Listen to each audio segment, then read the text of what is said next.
Hey, what's up, guys? Mark Conley back with Daily Soccer Skills. Today I'm answering a question I got from a parent, actually three parents.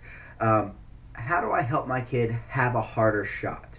It's a great question. And it's a great question because, especially, at the younger ages, when the kids are 6, 7, 8, 9, 10, if you can teach them how to strike the ball properly, they can get good strikes off on goal. Oftentimes they're going to score goals. What happens when you score goals?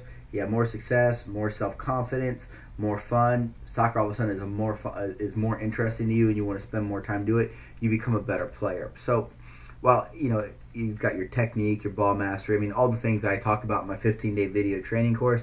Let's be honest, we're out there to score goals, and we spend a lot of time teaching kids how to do that. So let me tell you a little bit about how to have a harder shot. And here's how you want to do it. You want to focus on technique. And it's somewhat counterintuitive. A lot of parents just think, well, Johnny, just swing harder. You're bound to score a goal. Sorry, Johnny, it's not gonna happen for you.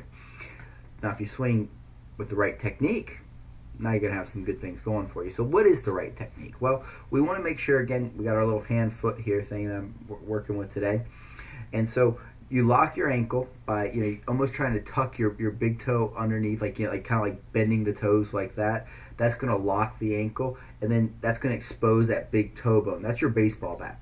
You're going to take that and you're going to place that straight across the face of the ball. And as you are striking the ball that way, you want to bring that knee up and get some torque on the ball and follow through. So a lot of times you want, and then also, and this is actually a little unknown secret. If you can take that one big step before you strike the ball, you can generate a lot of power. So it's maybe like two small steps and one big step. Plant your foot next to the ball, point the toe, lock that ankle, drive through, weight centered over top of the ball, and then follow through. And once you find that sweet spot once, it's with you for the rest of your life. So how do we find that sweet spot? Good question.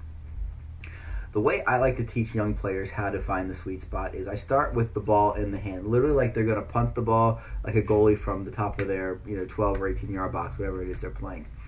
So I have them start at the top of the 18-yard box, and I tend to take one or two steps, drop the ball from about waist height, lock their ankle just like I told you, kind of putting so their laces are exposed, they're hitting it, and they're almost going to see a top spin type of motion.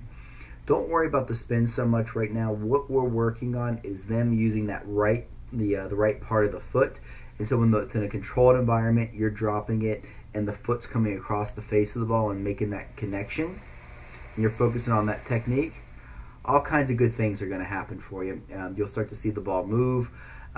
You'll drive through it, and the kids are going to be like, "Whoa, I didn't even know I could hit the ball like that." And you're going to be like, "Wow."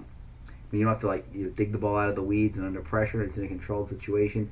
You find a lot of success. Okay, so step two. So now we've got a success in the air. Now we take it, we put the ball on top of a cone. So it could be like a little mini cone. It could be like a little, just like a normal cone. Just have it like teed up and elevated so that you can see the ball. There's no weeds or turf or anything in the way, and the kids can go through and get a good clean strike on the ball, drive through, good technique. And what you want to start to look for is, again, that motion like that, not the ball moving around. You want it flat spin. So once we get there, what's the next logical step? Let's take that ball and put it on the ground and see if we can replicate. And then where do we go from there? Now let's take a rolling ball and see if we can do the same thing. And so it's not necessarily imperative that the kids have a flat spin on the ball every time, but what we're trying to do is just show them where that sweet spot is, because once they feel it, once they feel around it, they're going to know, oh, I'm here, or I'm a little bit there, and they'll start to know what adjustments they need to make. And again, let me just clarify, this is a process that probably takes 5 to 10 years to master. For me, it probably took 10,000 hours. Messi probably did it in 150, but that's the world that we live in. We all play the hands that we're dealt. But it just, whether you're Messi or Mark, it takes repetition. And so that's what I want you guys to understand is, if we can learn the technique, we can understand that technique is better than power.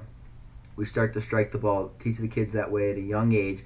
They're going to score more goals, have more success, put more time into soccer, hence become better soccer players. Final note on this, and this is a really hard one for kids to understand, but if you can have this conversation with them, it makes a lot of sense and it'll benefit you. So if you have a kid who's always trying to hit the ball as hard as he can. He's doing it without the good technique, and you're trying to help him score goals. You can say to him this: how many points do they give you if you put the ball as hard as you can in the upper 90? And that's in the top right or left hand corner. Well, the answer is 1. How much do they give you if it just gets across the line? It's the same answer. It's 1. I mean, there's no 3-point shots or 2-point shots in soccer. You get 1 point no matter how it gets across the line. It doesn't have to be pretty. It just has to get there. So when kids start to understand that, then you can go to the next step, which is having hard shots is good. We want to be able to use them, but placement is more important than power. I don't care how good of a player you are, how hard your shot is. You're not going to kick it through another human being. It's just not going to happen. Ronaldo, he might kick the ball at me and it's going to hurt really, really bad. I'm not getting out of bed tomorrow, but it's not going through me. And so that's the important lesson for kids to learn is the placement. While having a hard shot is very good, the placement is still critical. All right, dudes, get out there and train. Make sure you check out that 15-day video training program I'm getting ready to release. I'll tell you about it. We been spending a lot of time over here at Daily Soccer Skills fine-tuning some of the shooting criteria. I take you through the technique, how to drop the ball, how to shoot, working on the volleys and finding the technique, and then we also go into some game-like situations so that you can score goals off of the moving ball in a game. These drills work. I mean, these are ones that I've been using for 15, 20 years to help players, everyone from the youth player just starting out. I mean, I do some little group trainings with little 7 and 8-year-old kids that are just starting to get their feet wet in the sport, and I do the same thing with high school seniors getting ready to go off to Division I universities. So check it out. It's a good little program. All kinds of little speed, agility, footwork, ball mastery, shooting exercises, first touch, good stuff in there. All right, guys, get out there and train.